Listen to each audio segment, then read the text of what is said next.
আসসালামু আলাইকুম, সবাইকে স্বাগত। বার্ষিক সামষ্টিক মূল্যায়নের জন্য সপ্তম শ্রেণীর ইংরেজি বিষয়ের নমুনা প্রশ্ন নিয়ে আপনাদের সামনে আজকে হাজির হয়েছি। সবাইকে স্বাগত।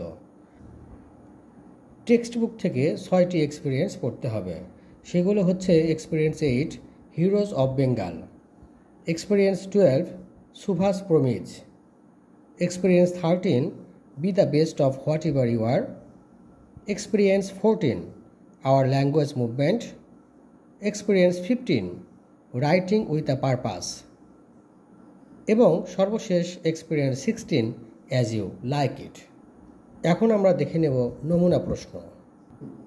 ক্লাস 7-এর ইংলিশ সাবজেক্টের কোশ্চেনটিকে মূলত 4টি ভাগে বিভক্ত করা হয়েছে। এর প্রথম পার্টটি হচ্ছে রিডিং, যেখানে 30 মার্কস বরাদ্দ রয়েছে। এই অংশে এমসিকিউ রয়েছে, শর্ট আনসার কোয়েশ্চেন্স রয়েছে, ট্রু ফলস রয়েছে এবং ম্যাচিং রয়েছে। সেকেন্ড যে পার্ট সেটি হচ্ছে অ্যাপ্রিসিয়েটিং পোয়েমস, অর্থাৎ কবিতাকে কেন্দ্র করে শর্ট আনসার কোয়েশ্চেন্স থাকবে। এরপরে গ্রামার পার্ট রয়েছে, সেখানে 30 মার্কস। এই অংশে রয়েছে gap filling with right forms of verbs, identifying and using tenses. এরপরে রয়েছে গ্যাপ ফিলিং উইথ প্রিপোজিশনস। এরপর রয়েছে কানেক্টিং সেন্টেন্সেস উইথ কনজাংশনস। এরপরে রয়েছে changing voice of sentences in a given passage. আর সর্বশেষ যে পার্ট রাইটিং, এখানে 35 মার্কস বরাদ্দ। এর মধ্যে রয়েছে ইনফর্মাল লেটার্স, ফর্মাল লেটার্স এবং কনভারসেশনস, অর্থাৎ যেটিকে আমরা ডায়ালগ বলি। এখন আমরা দেখে নেব বিস্তারিত প্রশ্ন। প্রশ্নের শুরুতে একটি টেক্সট থাকবে। টেক্সটের আলোকে 5টি এমসিকিউ থাকবে। এখানে আমরা একটি দেখতে পাচ্ছি, পরের পেজে 4টি রয়েছে, সেগুলো দেখে নেওয়া যাক। এসে গেলাম পরের পেজে, এখানে 4টি এমসিকিউ রয়েছে। এরপরে বি অংশে 5টি প্রশ্ন রয়েছে। প্রশ্নগুলো প্যাসেজকে কেন্দ্র করে করা হবে। প্রশ্নের পরে আরেকটি প্যাসেজ থাকবে এবং সেই প্যাসেজের আলোকে ট্রু ফলস থাকবে এবং ম্যাচিং থাকবে। দেখে নেওয়া যাক প্রশ্ন।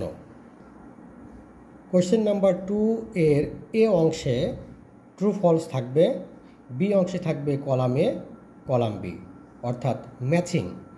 কোয়েশ্চেনের পার্ট বি অ্যাপ্রিসিয়েটিং পোয়েমস, যেটি আমি আগে বলেছি, টেক্সট বুক থেকে একটি কবিতা দেয়া থাকবে এবং সেই কবিতাকে কেন্দ্র করে 5টি প্রশ্নের উত্তর দিতে হবে। দেখে নেওয়া যাক প্রশ্নগুলো কিভাবে থাকবে। এরকম এ বি সি ডি এবং ইউ সিরিয়াল অনুযায়ী 5টি প্রশ্ন থাকবে। কবিতাকে কেন্দ্র করে স্টুডেন্টদের এই 5টি প্রশ্নের উত্তর দিতে হবে।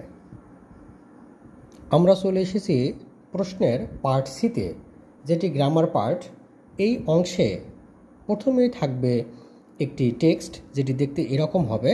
এখানে কিছু গ্যাপ রয়েছে, এই গ্যাপগুলো ভার্বের সঠিক ফর্ম দ্বারা পূরণ করতে হবে। এরপরে কোয়েশ্চেন 5, এখানে 5টি বাক্য থাকবে। সেই 5টি বাক্যের টেন্স এরকম কলাম এতে লিখতে হবে এবং সেই টেন্সের একই স্ট্রাকচার ব্যবহার করে নতুন বাক্য স্টুডেন্টদের কলাম বিতে লিখতে হবে। এখানে 5টি বাক্য লিখতে হবে।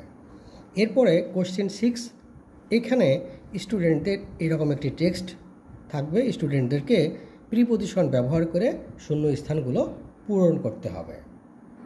কোয়েশ্চেন নাম্বার 7, কনজাংশন ব্যবহার করে সেন্টেন্সগুলোকে কানেক্ট করতে হবে এই অংশে। কোয়েশ্চেন 8, আন্ডারলাইনকৃত সেন্টেন্সগুলোর প্যাসিভ ফর্ম লিখতে হবে। পার্ট ডিতে প্রথম যে লেটার, এটি হচ্ছে ইনফর্মাল লেটার। পরে কোয়েশ্চেন নাম্বার 10, এখানে স্টুডেন্টের ফর্মাল লেটার লিখতে হবে এবং কোয়েশ্চেন নাম্বার 11 এবং এটি লাস্ট কোয়েশ্চেন ইংলিশ কোয়েশ্চেনের। তো এখানে একটি ডায়ালগ স্টুডেন্টের লিখতে হবে। তো এই ছিল সপ্তম শ্রেণীর ইংরেজি বিষয়ের নমুনা প্রশ্নের আলোচনা। সঙ্গে থাকবার জন্য সবাইকে ধন্যবাদ।